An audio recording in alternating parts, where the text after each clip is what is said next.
Bonjour, bonjour et bienvenue dans cette petite séquence vidéo. Cette petite séquence vidéo au cours de laquelle nous allons nous intéresser encore au Mali. Là, on est en train de monter certains Maliens là pour appeler aux élections.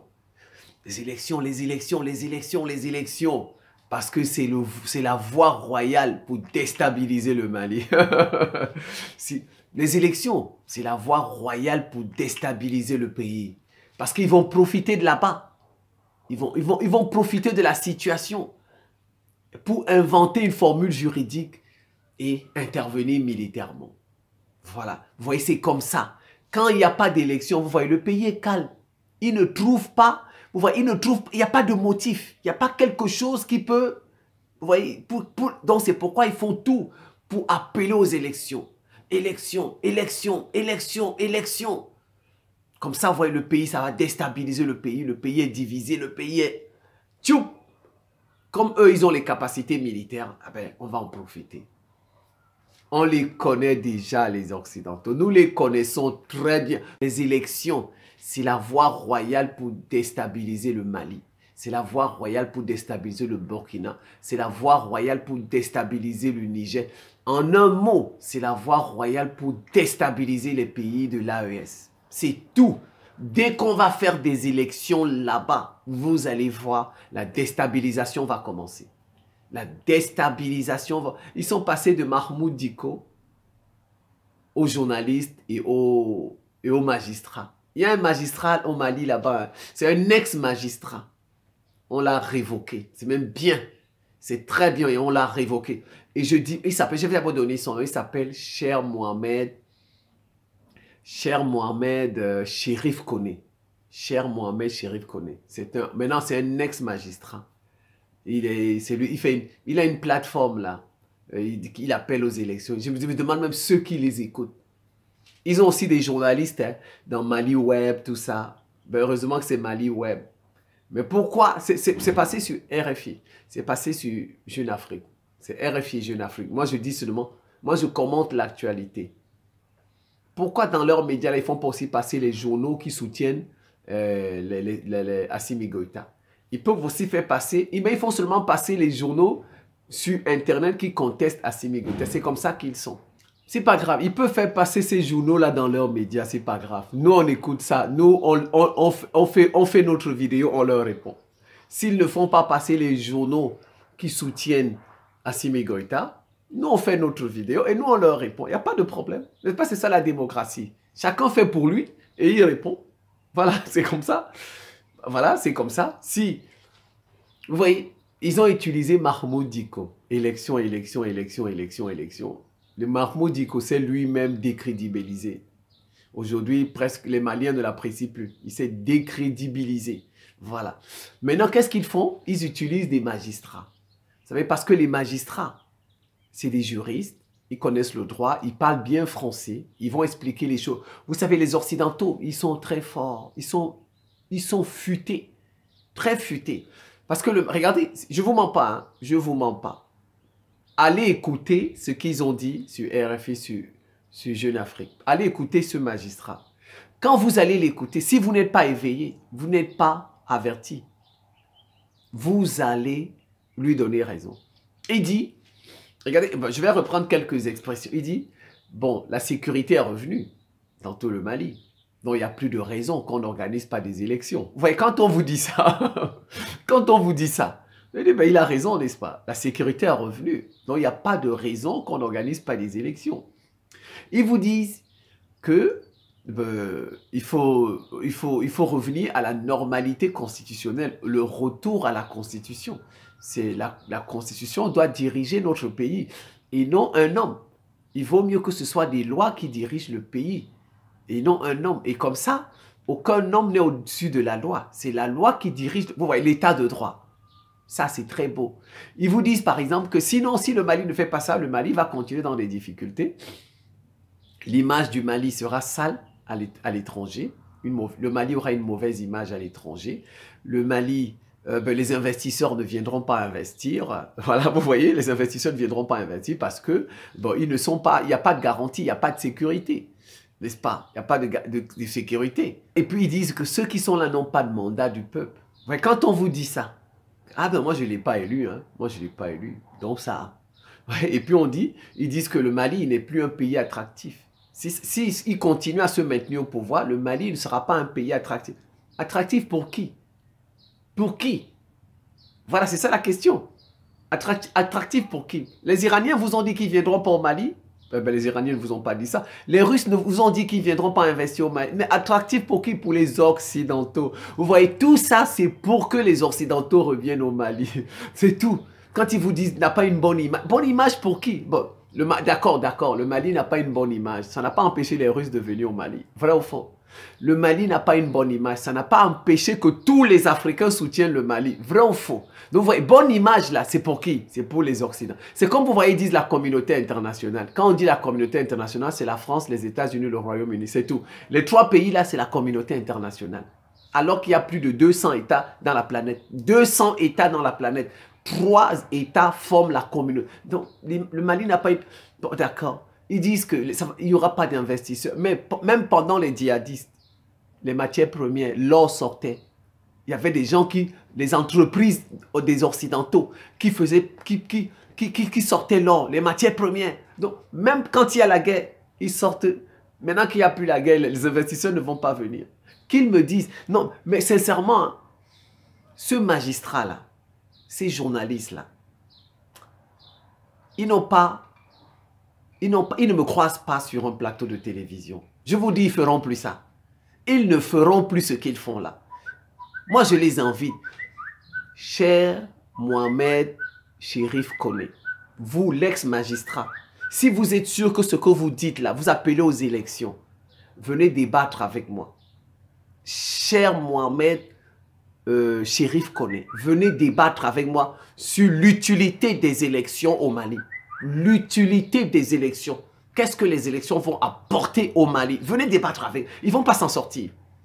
Et je lui lance un défi, ce magistrat-là. Ce magistrat-là, je lui lance. Moi, je lui envoie un défi. S'il a un YouTube, un Facebook, dites-lui, si vous le connaissez, dites-lui qu'il y a un Camerounais là-bas, qui est le ministre de la Défense de l'Afrique. Si vous le connaissez, qui veut faire un débat avec lui, vous lui donnez le nom de mon YouTube, de mon Facebook. On va faire un débat sur sa chaîne. On va annoncer, les Maliens vont écouter. Il va pas, moi, je suis sûr, il ne va pas tenir 30 minutes. Ben les images, mais l'image pour qui? C'est l'image des Occidentaux. Quand il dit les investisseurs, il pense aux investisseurs occidentaux. Quand il dit le Mali n'aura pas une bonne image pour les Occidentaux. Quand ils vous disent que le Mali ne sera pas un pays attractif. Attractif pour qui? Pour les Occidentaux. Parce qu'il y a des Africains au Mali là-bas. Il y a des Africains au Mali qui vont au Mali avec cette situation. Il y a les Russes qui vont là-bas. Il y a les Iraniens qui viennent là-bas. Et il y a les Émirats Arabes Unis qui viennent même investir là-bas. Un pion des Occidentaux, les Émirats Arabes Unis. Les Marocains n'ont pas arrêté leurs investissements au Mali. Vrai ou faux? Donc, attractif pour qui? Attractif pour qui? Pour les Occidentaux. Donc, en fait, tout ce qu'ils font, parce qu'ils veulent faire revenir tous ces gens-là, les magistrats, ils veulent seulement que les Occidentaux reviennent. Ce sont les Occidentaux qui les intéressent. Tout le discours qu'ils développent là, toute leur argumentation, c'est une argumentation en faveur des Occidentaux. C'est tout. C'est tout. Les Occidentaux, c'est combien de pays dans le monde, les Occidentaux? Si les Occidentaux ne viennent pas au Mali, ce n'est pas la fin du monde. Les Occidentaux ne sont pas en Iran. Ils ne sont pas en Iran. N'est-ce pas? Barack Obama est venu, il a fait des accords avec l'Iran, les Occidentaux sont retournés un peu. Donald Trump est venu, il a mis un terme à ces accords, on a chassé les Occidentaux. À l'heure où je vous parle, les Occidentaux ne sont pas en Iran. Les Iraniens vous ont dit qu'ils vivent mal. Les Iraniens vous ont dit qu'ils vivent mal parce que les Occidentaux ne sont pas chez eux. Tout ce qui développe là, leur argumentation, c'est parce qu'ils veulent faire revenir les Occidentaux au Mali. Donc moi je vous dis, est-ce que les Iraniens vous ont dit qu'ils vivent mal? Les Occidentaux ne sont pas à Cuba. Les Cubains vous ont dit un jour qu'ils n'ont pas de quoi manger. Vous avez vu, il y a des catastrophes là-bas, les gens qui meurent. Vous avez vu, à Cuba. Mais en Corée du Nord, c'est des pays qui peuvent se défendre. Les pays qui ont leur souveraineté, qui peuvent se défendre. Mais les élections, d'abord, je vais vous expliquer c'est quoi les élections. Les élections, c'est juste pour troubler nos pays. Voilà pourquoi les Occidentaux insistent pour qu'il y ait des élections chez nous. Les élections, leur seul objectif, c'est pour troubler nos pays. Avec les élections, on sera divisé. L'unité sera... on ne sera pas unis. Donc, il n'y aura plus d'unité. Les fils vont s'opposer. Chacun dans son parti, etc. Et vous savez, le plus souvent, nos partis, c'est des partis ethniques. Donc, vous voyez, le pays sera divisé ethniquement. Le pays sera divisé ethniquement. Et ça les arrange. Telle ethnie s'oppose à telle ethnie. Je vous donne l'exemple. Prenez le Cameroun, par exemple. Je vous donne l'exemple de mon pays. En ce moment, les Camerounais sont hyper divisés. Parce que nous avons un candidat qu'on appelle Maurice Kamto, le chef de l'opposition. Il est Bamileke. Il est Bamileke. Ceux qui ne sont pas Bamileke ne veulent pas des Bamileke au pouvoir. Vous voyez, l'élection qui arrive au Cameroun, là, c'est une élection ethnique. Vous voyez, les ethnies sont divisées au Cameroun. Je vous dis que si on donne les armes comme ça aux ethnies au Cameroun, vous allez voir, elles vont se faire la guerre. Je vous dis ça. La preuve, regardez, les anglophones ont pris les armes, n'est-ce pas? Les anglophones ont pris les armes, n'est-ce pas? C'est parce qu'ils ont croisé l'armée camerounaise qui est forte. Vous voyez, c'est comme ça. Les élections sont là pour saper notre unité, l'unité nationale. C'est ça les élections, pour nous diviser. On perd de l'argent avec les élections. On perd du temps. Avec cet argent, on peut construire des hôpitaux. On peut construire des hôpitaux, n'est-ce pas? On perd de l'argent. Quand on peut construire des routes, des hôpitaux, des écoles. On perd du temps. Le temps, on va aller... Non, c'est le temps qu'on peut aller cultiver. Vous pouvez aller cultiver votre champ et ça va donner des récoltes. Avec les élections, j'ai dit on perd du temps. On perd de l'énergie.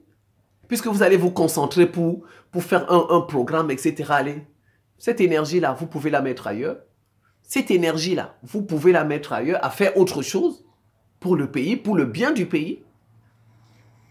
4. L'élection, comme je vous ai dit, ça oppose les ethnies. Ça sabote l'unité nationale, les élections, dans nos pays. Dans nos pays. Et maintenant, les Occidentaux profitent pour corrompre certains, pour mettre certains de leur côté. Ils vont les financer, ils vont les faire passer dans leurs médias. Et puis et voilà, le pays est déstabilisé. Maintenant, si le président essaye de faire quelque chose qui ne leur plaît pas, par exemple, ah ben non, ils vont fabriquer une formule juridique et ils vont intervenir militairement chez vous. Alors que, regardez, au Sénégal, on a jeté Ousmane Sonko en prison, on a supprimé le parti d'Ousmane Sonko, ils n'ont pas parlé parce que Macky Sall est leur pion.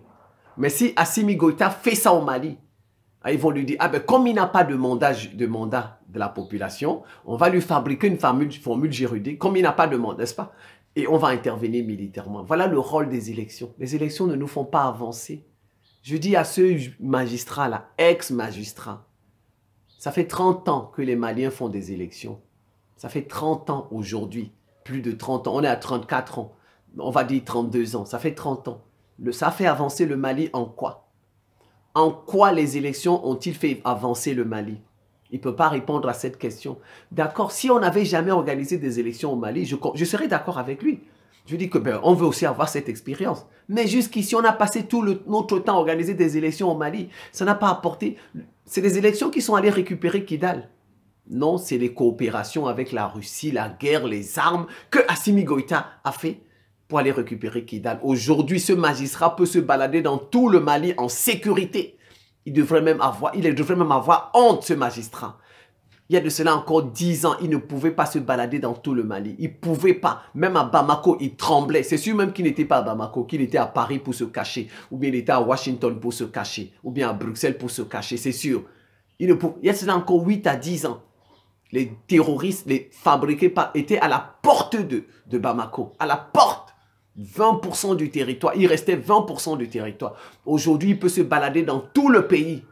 Il dit les élections, ce sont les élections qui ont apporté la sécurité. Qu'ils me disent si ce sont les élections qui ont apporté la sécurité au Mali. Ce sont les élections.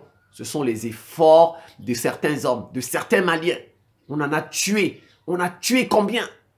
Pourquoi les élections ne les ont pas sauvés? On a fait combien d'élections? Avant ça, il n'y avait pas d'élections. Même pendant l'occupation, il y avait des élections. Ça n'a pas changé la face du pays. Moi, Qu'il vienne débattre avec moi. Il ne va pas tenir 30 minutes. Cette formule juridique-là qui va... Nous, on parle des choses concrètes. Nous, on ne spécule pas. Moi, je ne fais pas de la philosophie. Hein. Je ne raconte pas les formules philosophiques, juridiques. Non, il faut qu'un pays doit retrouver sa normalité constitutionnelle. Non, on parle des choses terre à terre.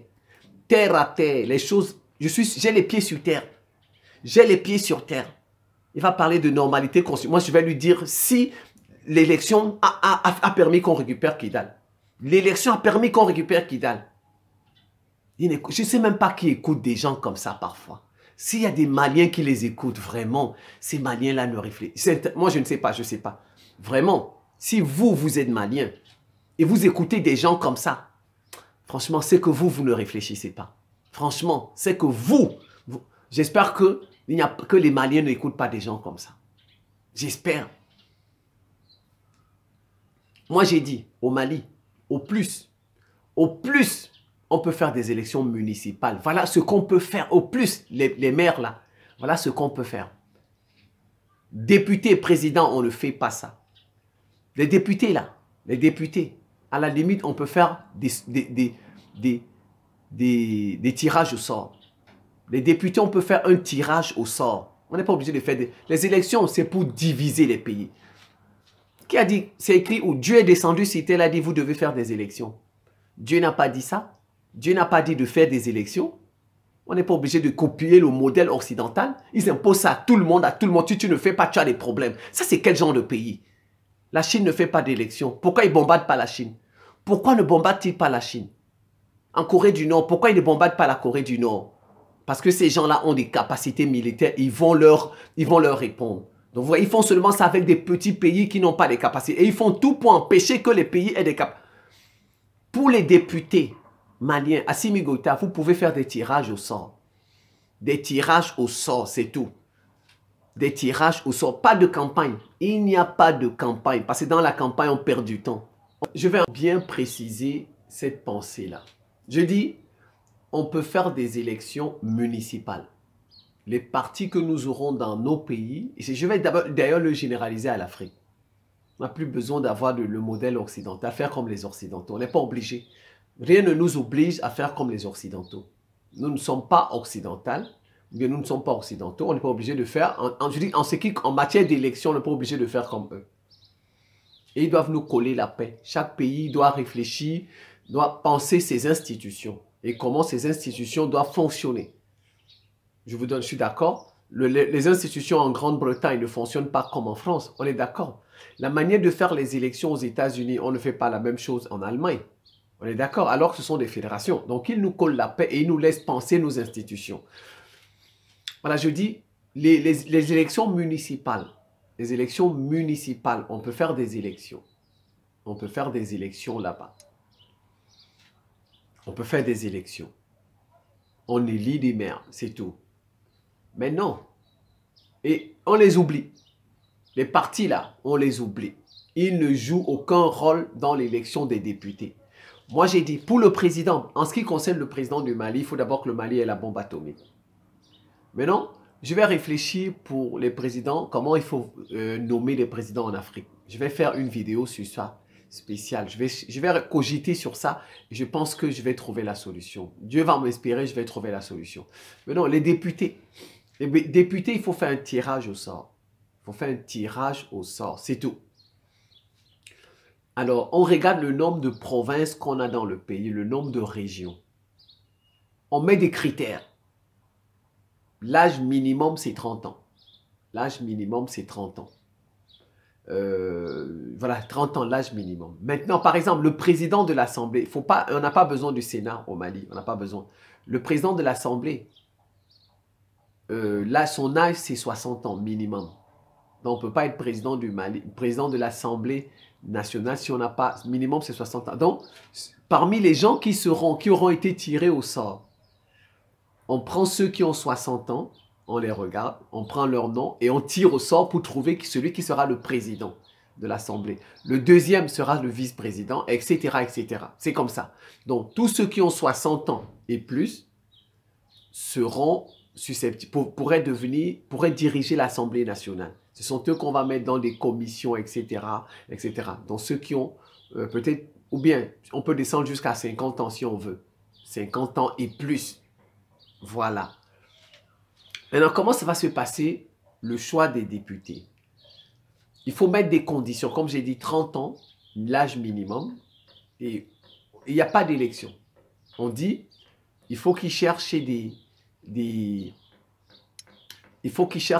parrainages, par exemple. On dit, il faut que celui qui veut être candidat doit récolter peut-être 1 million de signatures des Maliens. 1 million de signatures des Maliens. C'est tout. Donc, par exemple, ceux qui ont 30 ans et plus, qui auraient vécu, on met des conditions comme d'habitude. Ceux qui ont vécu au Mali, par exemple, ces 5 dernières années, qui ont vécu sur place, oui. En tout cas, ce sont eux qui vont voir. Hein. Et puis, il faut qu'il y ait, par exemple, 1 million de signatures des Maliens. Donc, on signe. Celui qui va signer, il met sa carte, le numéro, il met son nom, et puis son numéro de téléphone, et puis sa carte d'identité nationale, qu'il est malien. Donc, quand tu signes, tu mets ton nom, tu mets le numéro de ta carte et ton numéro de téléphone. Non, si peut-être 1 million c'est trop, on peut aller jusqu'à 500. Donc, on va 1 million. Celui qui réussit à avoir 1 million de citoyens, on n'a pas dit de citoyens, ce sont les citoyens. Voilà, ça veut dire que c'est comme si les citoyens participent. Voilà, 1 million de citoyens vont signer. Celui qui est sûr qu'il veut être député, qui veut travailler pour son pays, il va sillonner le pays pour trouver 1 million de signatures. Celui qui est sûr, il va sillonner le pays. Maintenant, tous ceux qui vont apporter ça, il y a une commission, comme on fait au Sénégal, là, qui va étudier, va voir ceux qui ont posé les candidatures, peu importe le temps que ça va faire. Il y a une équipe qui va s'occuper de ça, regarder les parrainages, compter le nombre, etc. etc. Ceux qui n'ont pas 1 million de signatures, on les recale. Ceux qui n'ont pas rempli les conditions, on les recale. Maintenant, ceux qui ont rempli les conditions, on va faire un tirage au sort. On fait ça devant toute la nation, à la télé. Comme vous voyez, on fait par exemple la Coupe du Monde, là. Vous voyez les tirages, là. On tire les équipes, etc. On fait comme ça. On fait comme ça devant toute la télé. À la télé, tout le Mali regarde ça. On prend des enfants. C'est les petits enfants qui vont venir qui vont tirer les boules ou bien les noms ou bien les papiers. Soit on va écrire les noms sur les papiers. Chaque fois, on dit, voilà le nom tel qu'il est devenu député. On note. L'enfant vient, il prend. On donne le nom, etc. jusqu'à ce qu'on trouve les 200 députés. Il faut arrêter ces 200 députés, c'est tout. Et ils ont un mandat de 5 ans, c'est tout. Un mandat de 5 ans. Il faut faire comme ça, c'est tout. Chacun, on n'est pas obligé de faire des élections. Et en plus, c'est comme si on a fait des élections parce que pour avoir les signatures, ils sont allés vers les Maliens demander leur signature. Voilà, ils sont allés vers les Maliens demander leur signature. On n'a pas dit d'aller faire campagne auprès des Maliens. Demandez, et les Maliens, soyez ouverts, vous donnez, si quelqu'un vient vers vous, vous donnez, ça, vous signez. On n'a pas dit, il ne faut pas refuser. Voilà. Comme ça, on n'a pas des trucs, des députés. Les députés, c'est par région. C'est par région. Mais, un député, je donne par exemple un exemple. Un député qui est de Kidal, et qui veut des signatures, il peut même venir à des signatures. C'est pas grave. C'est pas grave. Mais il sera député de Kidal. Vous voyez, c'est un exemple. Donc, il ne faut pas dire que non, le député, par exemple, un député de Kidal, forcément, il doit chercher des signatures à Kidal. Voilà. Si, par exemple, il est de quelle région, ce député? Il est député de Kidal. Il est de la région de Kidal. Donc, il est tiré au sort, il sera député de Kidal, de la région de Kidal. Mais les signatures des citoyens, il peut les trouver partout où il veut. Il ne faut pas dire que parce qu'il est de telle région, forcément, il doit trouver les parrainages dans sa région. Si par exemple, la ville n'a pas 1 million d'habitants, il n'aura jamais de parrainage. Voilà. Donc, on peut mettre des systèmes comme ça. Il faut réfléchir seulement. Des tirages au sort, c'est tout. Comme ça, on n'aura pas... Et leurs lois qu'ils doivent voter doivent respecter les 3 principes du Mali. La souveraineté du Mali, les intérêts du peuple malien et les choix, comme ils ont trois principes là, le Mali, ils ont trois principes. Ils ont la souveraineté, les intérêts du peuple malien, et puis il y a une troisième là, je ne sais, je balbutie sur ça. Voilà. Si ces lois-là ne respectent pas ces trois principes, la loi ne passe pas. C'est tout. Ça, c'est tout. La loi doit respecter les trois principes. Il y aura le Conseil constitutionnel, ou bien comme vous voulez, la Cour des comptes, ou bien la Cour suprême pour... Si les lois-là ne respectent pas les trois principes du Mali, cette loi ne passe pas. C'est tout. Voilà ce qu'on peut faire avec les tirages de sort. On n'est pas obligé de faire des élections comme les Occidentaux. Non, non, on n'est pas obligé. Chacun réfléchit à sa façon de nommer ses autorités. C'est tout. C'est tout. Maintenant, pour le président, on va attendre quand le Mali aura la bombe atomique. Mais entre-temps, moi, je vais déjà réfléchir comment on peut faire pour nommer nos présidents en Afrique. Et je ferai une vidéo sur ça. Donc, les élections municipales, élections. Mais les législatives, pas d'élections. Tirage au sort. Voilà, c'est tout. Et pour le président, en ce qui concerne le Mali, le Burkina Faso, le Niger, tant qu'il n'y a pas de bombe atomique, pas d'élection, pas de président, pas d'élection de président. Mais moi, je vais réfléchir sur comment on peut nommer pour le reste de l'Afrique. Pour le Mali, l'AES, il faut d'abord la bombe atomique. C'est tout.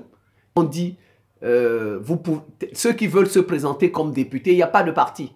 Ceux qui veulent se présenter comme députés, posez vos candidatures. Posez vos candidatures. On fait un tirage au sort. C'est tout. On fait un tirage au sort. Là, le sort, celui que le sort aura choisi, c'est Dieu qui a choisi. On va les placer là-bas. Si, à la limite, j'ai dit, pour les législatives, il faut faire un tirage au sort.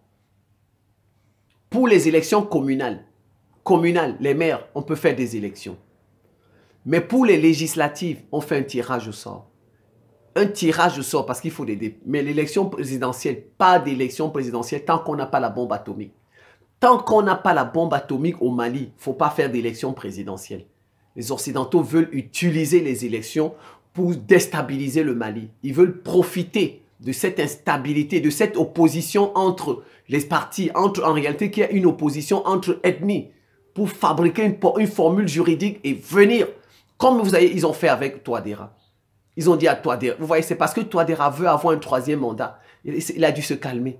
Il a dit, ah ben, il faut se calmer. Maintenant, Bancroft est là-bas. Bancroft est en Centrafrique. Les États-Unis sont revenus en Centrafrique. Ce qui n'est pas normal. Ça veut dire qu'on n'avance pas. Un pas en avant, 6 pas en arrière. 2 pas en avant, 12 pas en arrière. On n'avance pas. Centrafrique ne va jamais avancer. Ils n'auront jamais les armes qu'ils veulent en Centrafrique parce que les États-Unis vont détruire ces armes-là. Ils vont torpiller ça. C'est ça leur rôle. Ils ne veulent pas que les Africains se libèrent. Et ils feront tout pour que les Africains ne se libèrent pas. Il ne faut pas être séduit par les bâtiments que vous voyez en Côte d'Ivoire là. C'est rien du tout. Il ne faut pas être séduit par ces immeubles, les ponts. Ils passent à la télé 5 ponts, 6 ponts, 7 ponts. C'est rien. Ce n'est pas un pays souverain. C'est une province de la France, la Côte d'Ivoire. C'est une province de la France. La CAN là c'est une co-organisation. La CAN là que vous voyez, c'est la France et la Côte d'Ivoire qui ont organisé ça. La CAN. Il ne faut pas être séduit par ça. Il ne faut pas être séduit du tout par ça. L'essentiel, les Maliens trouvent de quoi manger. Ils se font soigner. Ils envoient leurs enfants à l'école. Ils vont à leur travail. Ils vont à leurs activités commerciales, économiques. C'est ça l'essentiel. Et le pays peut se défendre. Et le pays peut se défendre. C'est ça le plus important. Ils ne me trouvent pas sur un plateau de télévision. Ces magistrats. Cher Mohamed Chérif Koné. Il faut venir débattre avec Simon-Paul Bambo Ndobo, ministre de la Défense de l'Afrique. Il ne va pas tenir sur le plateau. 30 minutes, il ne va pas tenir. Je vais lui demander, la seule question que je vais lui demander, qu'est-ce que les élections ont apporté au Mali depuis 30 ans? Qu'est-ce que les élections ont apporté au Mali depuis 30 ans? Qu'il réponde à cette question. Qu'il réponde à cette question. Et qu'il me dise si les Maliens ne peuvent pas vivre sans élection. Présentement, ils vivent. Il n'y a pas d'élection. Et il n'y a pas d'élection. On a récupéré tout le territoire national. Tout le territoire national sans faire d'élection. C'est juste pour déstabiliser le pays, les élections. C'est tout. Voilà leur rôle. Les élections, c'est pour opposer les populations. C'est pour opposer les populations. Regardez la Côte d'Ivoire comme là-bas, on est opposé. Comme au Cameroun, les gens... Je vous dis, au Cameroun, Côte d'Ivoire, les partisans d'Alassane Ouattara, les partisans de Gbagbo, opposés. Je vous dis, si on donne les armes là-bas, dans ces pays-là, ils peuvent se tuer comme ça, pour des élections. Les Africains tuent les Africains depuis 30 ans pour les élections. 30 ans, on tue des Africains pour les élections. Allez voir en Guinée. En Guinée, les Peuls et les gens de l'ethnie de Mamadou Doumbouya, c'est des gens qui s'observent en chiens de faille. Si on donne les armes, ils vont se tuer comme ça. Tout ça pour des élections, des conneries comme ça qui ne nous font même pas avancer. Au contraire, qui nous divisent, qui nous retardent, qui nous font perdre de l'énergie, qui nous font perdre du temps, qui nous font perdre de l'argent. Qu'ils viennent débattre avec moi sur sa chaîne YouTube, sur son Facebook ou bien sur un plateau de télévision du Mali. Assimi Goïta, il faut plus qu'il passe dans un média malien. Qu'il ne passe plus dans un média malien. Sa plateforme-là, il faut fermer ça. Celui-là, il a fait ça au Sénégal. Ils n'ont pas parlé, les Occidentaux. Ils n'ont pas parlé. Ils n'ont pas parlé. Macky Sall a fait ça au Sénégal. Il a un parti d'opposition, on a fermé. Ils ne se sont pas plaints parce que Macky Sall, c'est leur pion. Ils ont jeté Ousmane Sonko en prison. Ils ne se sont pas plaints. Ousmane Sonko, les Gazaouis, Israël a coupé même l'eau pour boire. Les gens de Gaza n'ont pas, ils n'ont pas dit, ils se sont pas fâchés contre Israël. Même l'eau seulement pour boire. Israël a coupé l'eau. L'eau pour boire. C'est grave, couper l'eau. On peut, mais pas l'eau aux gens pour qu'ils puissent boire. Ça veut dire que tu veux les tuer. Tu veux les terminer. S'il veut s'exprimer, j'ai dit, il ne faut pas le toucher. Je n'ai pas dit qu'il faut le tuer. Je n'ai pas dit ça. Je n'ai pas dit ça. J'ai dit qu'il ne passe plus dans les médias au Mali. Que sa plateforme-là soit dissoute. S'il veut s'exprimer, il fait son Facebook, il fait son YouTube. Ça, c'est les plateaux, les réseaux de ses maîtres qu'il a s'exprimer là-bas. Voilà, c'est tout. Et s'il a le courage, s'il est sûr que les élections sont un plus pour le Mali, si les élections sont un plus pour le Mali qui viennent débattre avec moi, si les élections vont apporter un plus au Mali, l'image, comme ils aiment bien dire, l'image, les investisseurs, mais je vais lui montrer que c'est juste l'image des Occidentaux. C'est tout. Ils veulent que le Mali ait une bonne image par rapport aux Occidentaux. Parce que le Brésil va venir investir au Mali, le Venezuela peut venir, ils n'ont pas d'image. Les investisseurs, ce sont les investisseurs occidentaux. Tout ce qu'ils racontent là, c'est juste les Occidentaux qui sont visés. C'est tout, vous allez voir, tout ce qu'ils invoquent là. L'image du Mali, l'attraction, les investisseurs, la coopération. Mais les coopérations avec qui? Ils ont déjà une coopération avec la Russie. Ils ont déjà une coopération avec la Russie. Vous voyez, tout ça c'est pour favoriser les Occidentaux au Mali, c'est tout. Tous leurs arguments, c'est juste les Occidentaux. C'est des gens qui n'aiment pas leur pays. Ils aiment plus les Occidentaux que le Mali. Ils aiment plus les Occidentaux. Ils aiment plus Paris, Londres, Berlin, Bruxelles, Washington. Ils aiment plus les Occidentaux que le Mali. Ils n'aiment pas le Mali. Ils n'aiment pas le Mali. S'ils aimaient le Mali, ils savent d'où le Mali vient. Ils allaient fermer leur bouche. Ils allaient même dire que Assimi Goïta reste là-bas 30 ans jusqu'à ce que tu nous rendes forts, autonomes dans tous les domaines. Malheureusement, qu'ils viennent débattre avec moi. Je lui dis 30 minutes, il ne s'en sortira pas. 30 minutes, moi je vais juste lui poser une ou deux questions. Il ne pourra pas répondre à ces questions-là. C'est la fin de cette petite séquence vidéo. Je vous remercie pour votre attention et à très bientôt.